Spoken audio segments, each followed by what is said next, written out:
Hi friends, आज हम पढ़ने वाले हैं बायोलॉजी।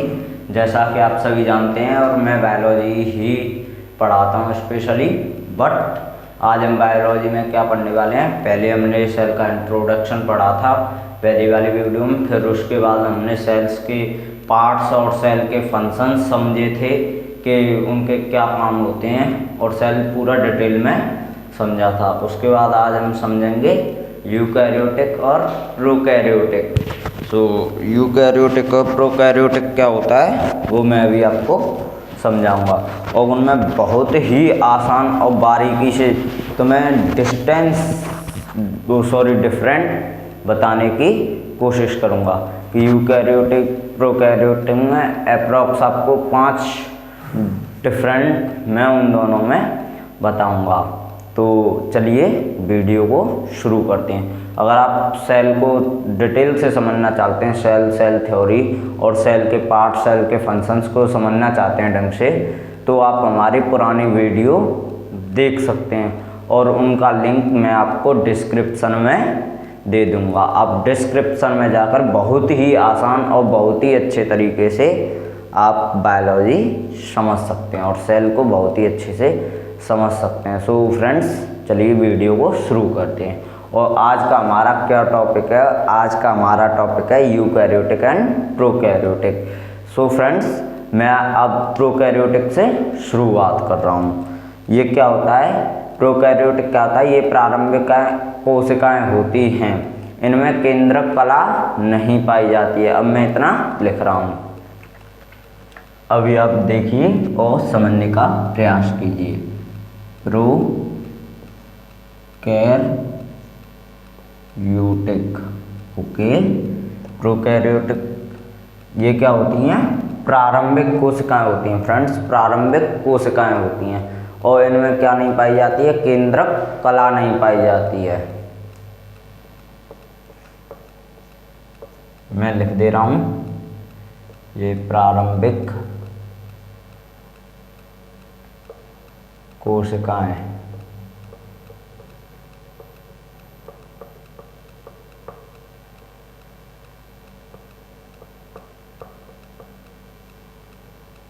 होती हैं। और अगर आपसे पूछ लिया जाए कि इनमें कौन सी कला नहीं पाई जाती है, तो आपको बता देना है कि इनमें कौन सी कला नहीं पाई जाती है? केंद्रक कला नहीं पाई जाती है। और आप ध्यान भी रखिएगा, ये कौन सी कोशिकाएं होती हैं? प्रारंभिक कोशिकाएं होती हैं, इनमें केंद्रक कला नहीं पाई जाती है। प्रोकैरियोटिक सेल्स में कोई स्पष्ट केंद्रक नहीं होता है। लिख दे रहा हूं मैं,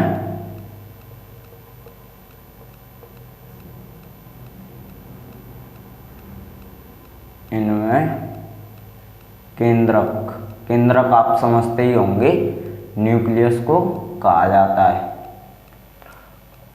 कला नहीं पाई जाती है। और क्या होता है? इनमें कोई स्पष्ट न्यूक्लियस नहीं होता है, इनमें कोई स्पष्ट या फिर स्पष्ट केंद्रक नहीं होता है। ये केंद्रीय पदार्थ की कोशिका द्रव्य में बिखरे होते हैं। और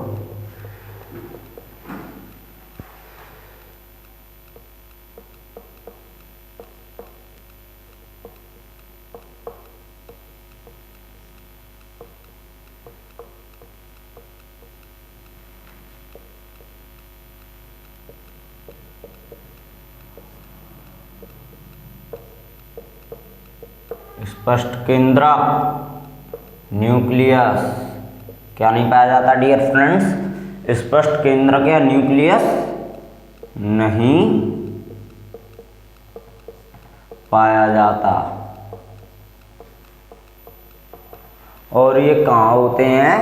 कोशिका के केंद्रीय पदार्थ के कोशिका द्रव्य में बिखरे होते हैं। प्रोकैरियोटिक केंद्रीय पदार्थ या प्रोकैरियोटिक सेल्स केंद्रीय पदार्थ कोशिका द्रव्य में बिखरे होते हैं। लिख दे रहा हूं मैं,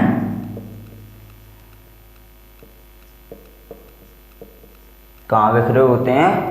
केंद्रक कोशिका द्रव में बिखरे होते हैं, या केंद्रकीय पदार्थ कोशिका द्रव में बिखरे होते हैं।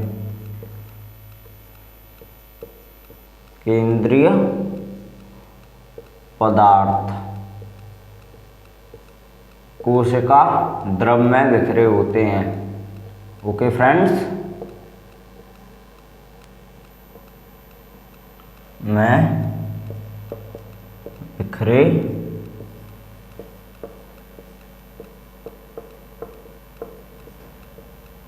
होते हैं।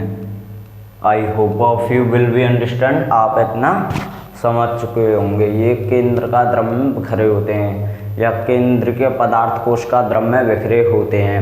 इन कोशिकाओं में chloroplast, Golgi body, mitochondria, ER नहीं पाई जाती है। क्या क्या नहीं पाई जाती है? क्लोरोप्लास्ट, गोल्गी बॉडी, माइटोकॉन्ड्रिया और ईआर नहीं पाई जाती है। वो मैं लिख दे रहा हूँ। अभी आपको रिवाइज भी कराऊंगा।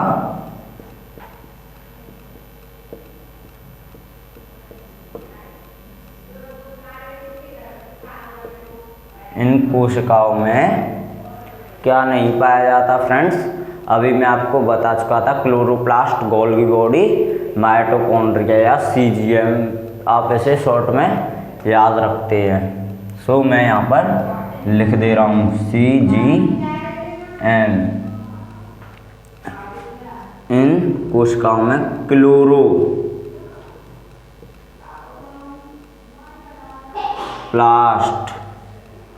गोल्गी बॉडी उस दिन आपको पढ़ाया भी था, और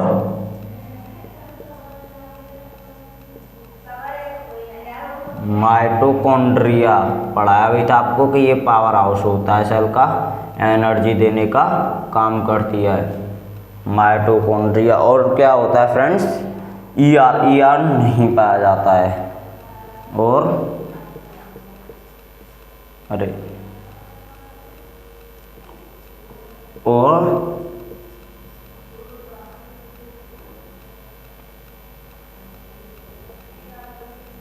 ईआर नहीं पाया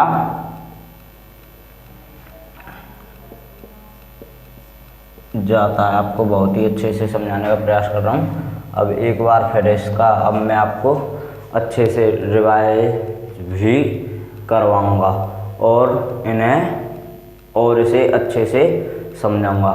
फिर भी ये 70S प्रकार के राइबोसोम, फिर भी इसमें 70S प्रकार के राइबोसोम पाए जाते हैं, उसे भी मैं लिख दे रहा हूँ। ये पॉइंट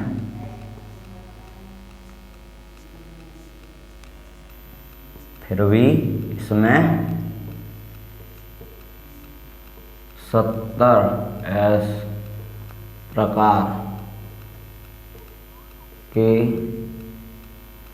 राइबोसोम, आप इतना ध्यान से इसे पढ़िए और ध्यान से समझिए। इसमें फिर भी 70S प्रकार के क्या पाए जाते हैं? सो फ्रेंड्स, राइबोसोम पाए जाते हैं।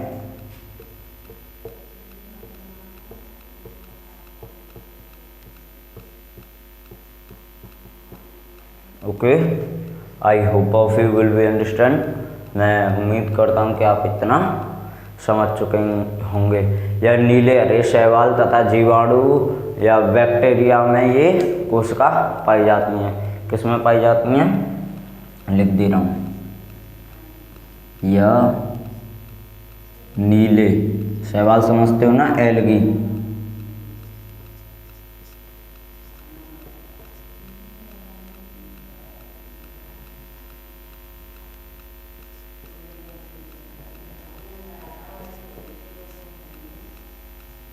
शैवालों में पाए जाते हैं। और किस में पाए जाते हैं? और बैक्टीरिया में भी ये पाए जाते हैं। Okay, I hope of you will be understand. इनमें केंद्रक के चारों ओर पाई जाने वाली झिल्ली अनुपस्थित होती है। मैं लिखूंगा उसे भी या बाद में, अभी आप इतना याद रखिए, मैं आपको फिर से बता रहा हूँ। और या फिर मैं एक लाइन यहाँ पर इसे छोटा करके, और माइटोकॉन्ड्रिया और ईआर नहीं पाया जाता।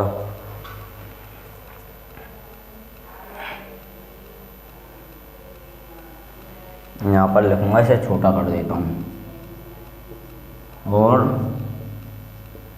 माइटोकॉन्ड्रिया और ईआर नहीं पाया जाता है। ठीक है फ्रेंड्स, और मैंने अभी आपको बताया था इनमें केंद्रक के ओर पाई जाने वाली चारों ओर की झिल्ली नहीं पाई जाती है, या इनमें केंद्रक के चारों ओर पाई जाने वाली झिल्ली अनुपस्थित होती है। उसे मैं लिख रहा हूँ, इनमें केंद्रक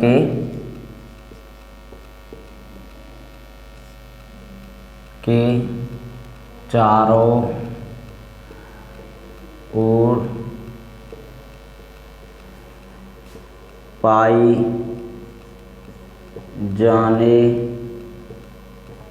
वाली झिल्ली या मेम्ब्रेन या लेयर कह सकते हैं आप इसे, झिल्ली अनुपस्थित या एब्सेंट होती है।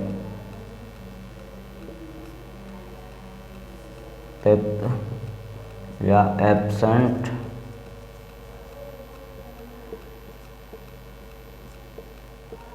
होती है।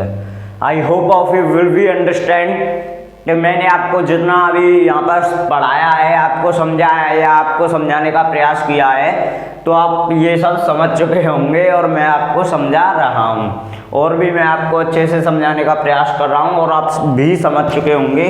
मैं पूरी एनर्जी के साथ आपको पढ़ाने की कोशिश कर रहा हूँ और आप भी पूरी एनर्जी के साथ पढ़ने की कोशिश कीजिए। अब मैं यहाँ पर आपके लिए नोट्स या सीजीएम, ये जो मैंने अभी आपको बताया सीजीएम का, क्लोरोप्लास्ट, गोल्गी बॉडी और माइटोकॉन्ड्रिया और ईआर नहीं पाया जाता, इसलिए ये यहाँ पर सीजीएम लिखा हुआ है। और मैं भी आपको इसे एक बार फिर से अच्छे से रिवाइज कराऊंगा। आप पढ़िए, आपको बहुत मज़ा आने वाला है, क्योंकि ये बायोलॉजी है और इसमें बहुत आपको इंटरेस्ट आएगा पढ़ने में। सो फ्रेंड्स, हम बात कर रहे थे प्रोकैरियोटिक की। तो प्रोकैरियोटिक क्या होता है मैं अब आपको बताता हूँ, और बहुत ही अच्छे से आपको मैं समझाऊंगा और समझाने का प्रयास करूँगा और कर रहा हूँ। तो आप भी ठीक उसी प्रकार पूरी एनर्जी के साथ समझने का प्रयास कीजिए और समझिए कि ये सब क्या है और क्या होता है, और मैं आपको सब समझा रहा हूँ। सो फ्रेंड्स,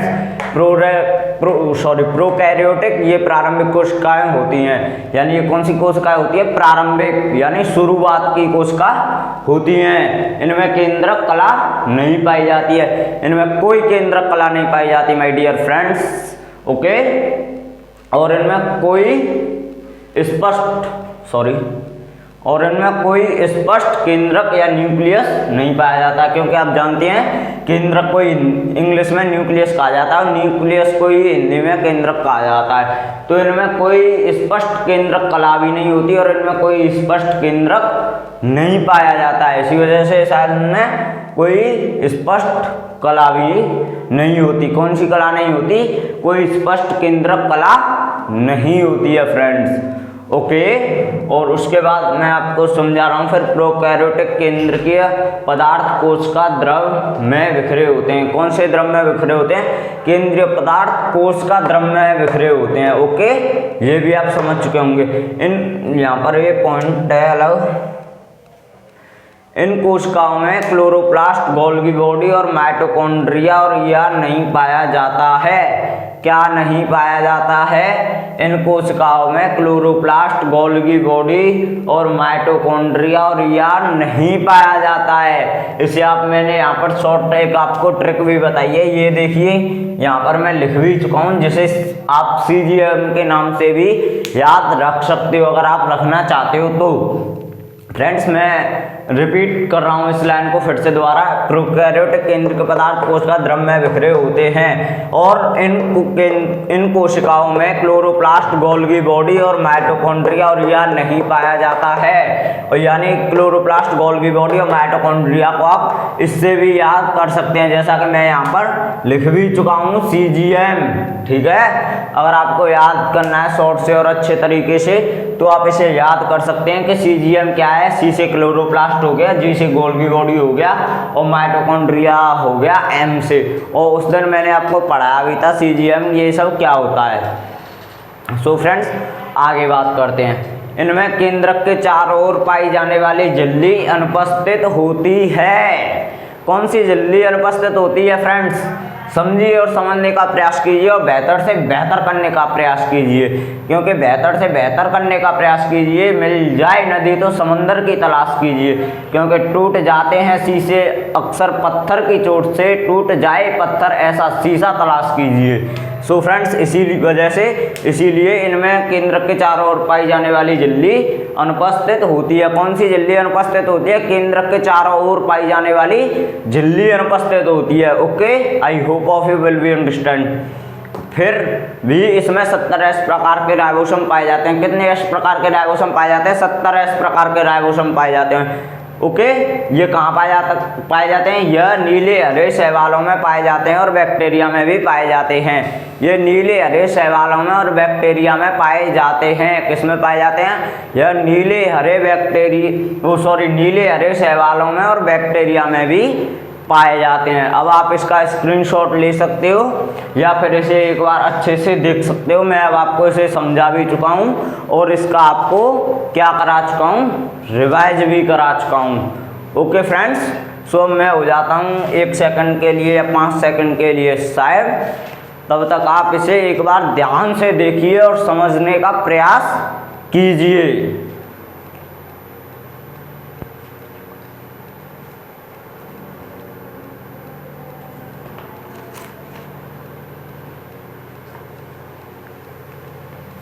ये यहाँ पर आपने ये सब देख ही लिया होगा ये क्या होता है।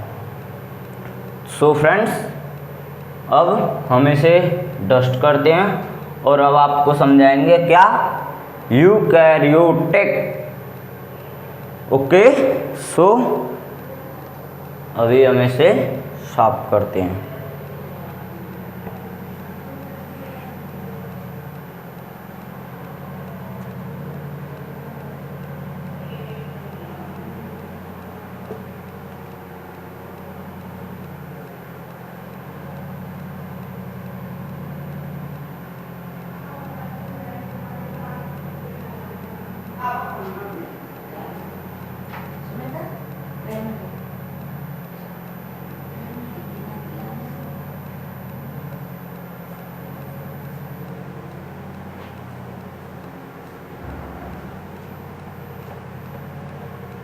सॉरी फ्रेंड्स, आपका टाइम जा रहा है, बट आप मैंने जो पढ़ाया है अभी उसको आप रिवाइज कर सकते हैं और बेहतर से बेहतर कर सकते हैं।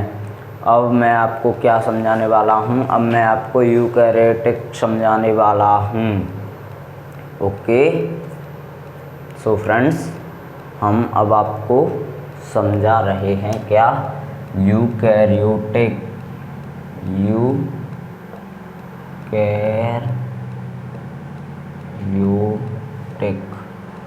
ओके, एक बात याद रखिए, प्रोकैरियोटिक हमें आँखों से नहीं दिखाई पड़ते हैं। सॉरी, आँखों से हमें जो प्रोकैरियोटिक कोशिकाएं होती हैं वो हमें आँखों से नहीं दिखाई पड़ती हैं, और जो यूकैरियोटिक कोशिकाएं होती हैं वो हमें आँखों से दिखाई पड़ती हैं। यूकैरियोटिक सेल ऐसे जीव होते हैं जिनमें कोशिकाओं का एक नाभिक और अन्य झिल्ली बद्ध अंग होते हैं, यानी आप समझिए यूकैरियोटिक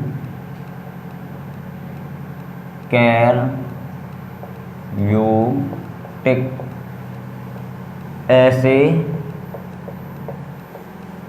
जीव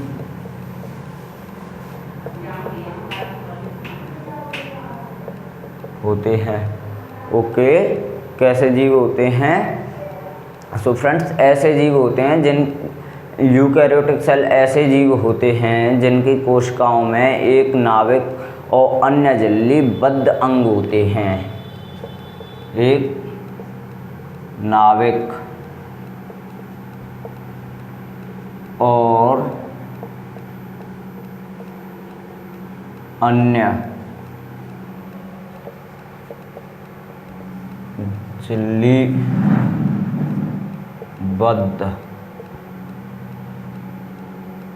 क्या होते हैं? झिल्लीबद्ध अंग होते हैं। आई hope of you will be understand. और छड़ के आकार के गुणसूत्र होते हैं। और क्या होते हैं? छड़ समझते हो?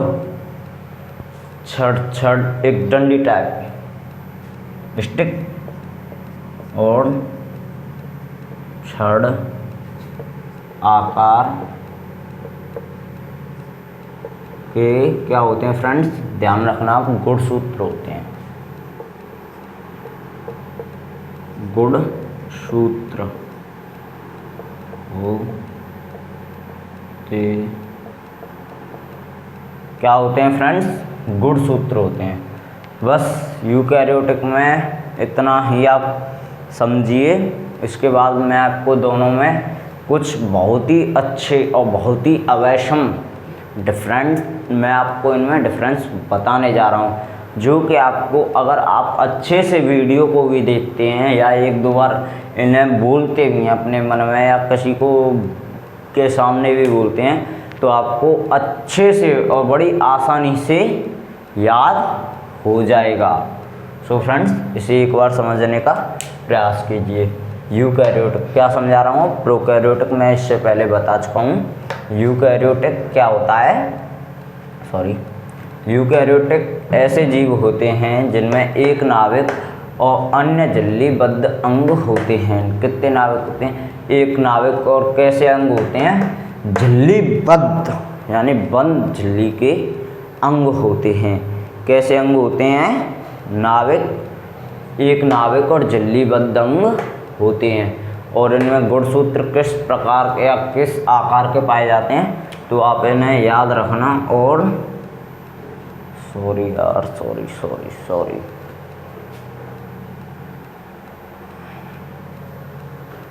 और गुणसूत्र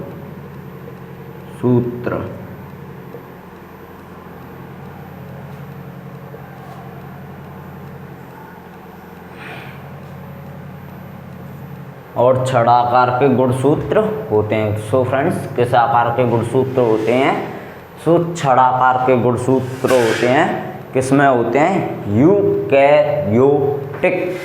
यूकैरियोटिक सेल्स में होते हैं। किस आकार के गुणसूत्र होते हैं? छड़ आकार के गुणसूत्र होते हैं। प्रोकैरियोटिक को हम आँखों से नहीं देख सकते, बट यूकैरियोटिक को हम आँखों से देख सकते हैं, क्योंकि जो प्रोकैरियोटिक होते हैं वो मोनेरा प्रोटिस्टा ग्रुप के होते हैं। So friends, I hope of you will be understand.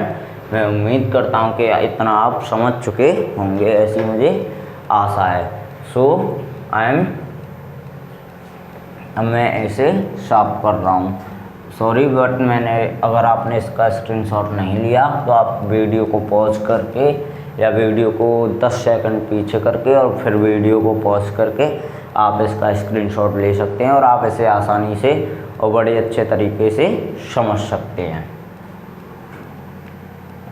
अब मैं आपको यूकैरियोटिक और प्रोकैरियोटिक में बहुत ही आसान और बहुत ही अच्छे डिफरेंस समझाने जा रहा हूँ। सो फ्रेंड्स, आप समझिए और बहुत ही अच्छा करिए, प्रोकैरियोटिक और यूकैरियोटिक।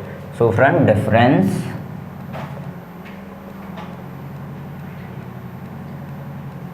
बिटवीन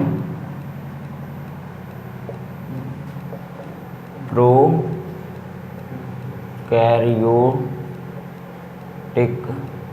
एंड, चलो लिख ही देते हैं, एंड यूकैरियोटिक।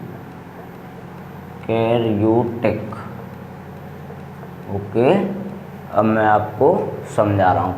सो फ्रेंड्स, आप समझने का प्रयास कीजिए। यहाँ पर मैं लिख ले रहा हूँ पहले prokaryotic,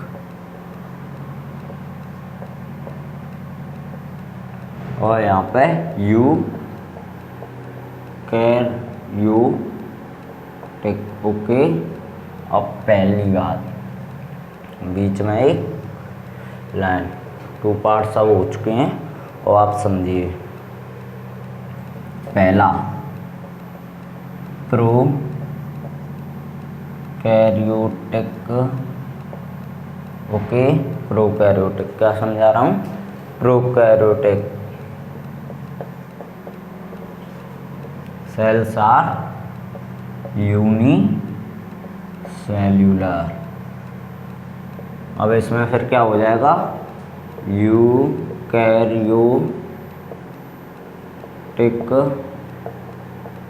cells are multi cellular. यानी आप इतना आप समझ चुके होंगे कि प्रोकैरियोटिक सेल्स आर यूनिसेलुलर यानी ज़्यादातर एक कोशिकीय होते हैं, और ये बहुकोशिकीय होते हैं। कौन सी कोशिकीय होते हैं, बहुकोशिकीय, और ये एक कोशिकीय होते हैं ज़्यादातर। अब यूनिसेलुलर आप कैसे ध्यान रख सकते हैं, जैसे कि बोल यूनिक माने होता है ना अकेला, कोई स्पेशल हो तो बोल देते हैं, कह रहे यार वो तो यूनिक पीस है। क्या है, यूनिक पीस है, तो यूनिक मीन्स अकेला। So friends, unicellular. Prokaryotic cells are unicellular और eukaryotic cells are multi cellular. और दूसरा इसमें वो दिखा रहा हूँ, इसमें क्या होता है, न्यूक्लियस एब्सेंट होता है। मैंने आपको बताया न्यूक्लियस इज एब्सेंट, बट इसमें न्यूक्लियस या केंद्रक इज, अभी इसकी आपको हिंदी भी बताऊंगा। ओके, आप इतना समझ चुके होंगे। और तीसरा, इसमें माइटोकॉन्ड्रिया क्या होती है, एब्सेंट होती है। माइटोकॉन्ड्रिया एब्सेंट होती है और उसमें प्रेजेंट होती है। Mitochondria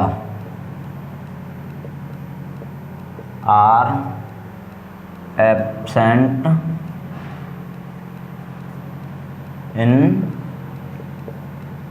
prokaryotic cells, but mitochondria are present in eukaryotic cells। Okay, 3 difference बहुत ही आसान में आपको बता चुका हूँ। कितने बता चुका हूँ, 3। अभी 1-2 और बताऊँगा, ज़्यादा बताने से कोई फ़ायदा नहीं है, क्योंकि आपको कुछ भी अगर याद ना रहा तो वो बेकार है। 3, ये साइज में प्रोकैरियोटिक कैसे होते हैं, स्मॉल होते हैं, और ये लार्ज होते हैं।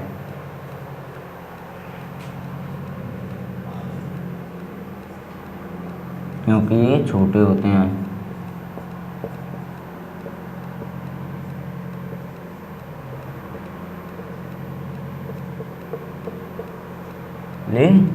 Small but of cell is generally large.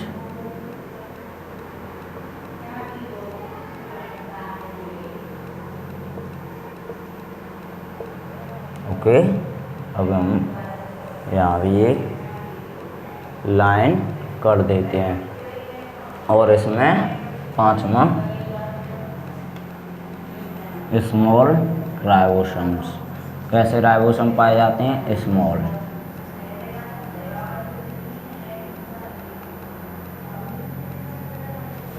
Large ribosome.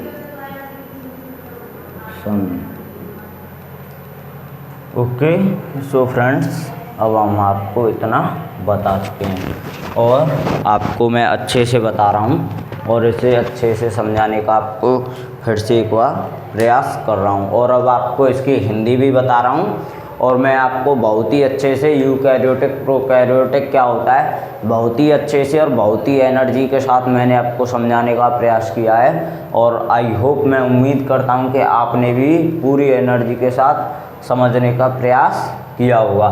So friends, अब मैं इसकी हिंदी आपको समझा देता हूँ ताकि जो हिंदी माध्यम वाले बच्चे हैं उनकी समझ में अच्छा और आसानी से आए और आप भी अच्छे से समझ सकें। ओके, क्योंकि हिंदी हमारी मातृभाषा है और ये हमारे बोलचाल में आती रहती है और हिंदी को हम अच्छी तरह समझते भी हैं।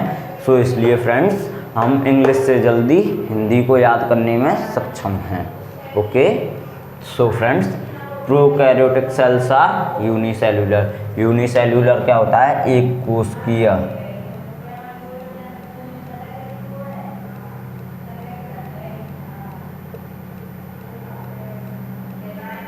एक कोशिकीय। प्रोकैरियोटिक सेल्स आर यूनिसेल्यूलर, यानी एक कोशिकीय। एक कोशिकीय क्या होता है? जिनमें एक कोशिका होती है, जैसे अमीबा, एंटामीबा।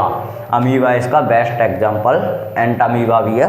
ये एक कोशिकीय होते हैं। But eukaryotic cells are multicellular, जो हम और सभी मल्टीसेल्यूलर में आते हैं। मल्टीसेल्यूलर क्या होता है?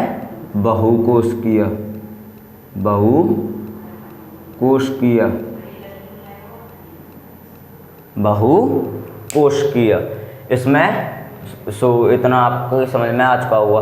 हम इंसान यानी ह्यूमन भी यूकैरियोटिक में आते हैं। ये मोनेरा प्रोटिस्टा ग्रुप के होते हैं और ये नहीं होते।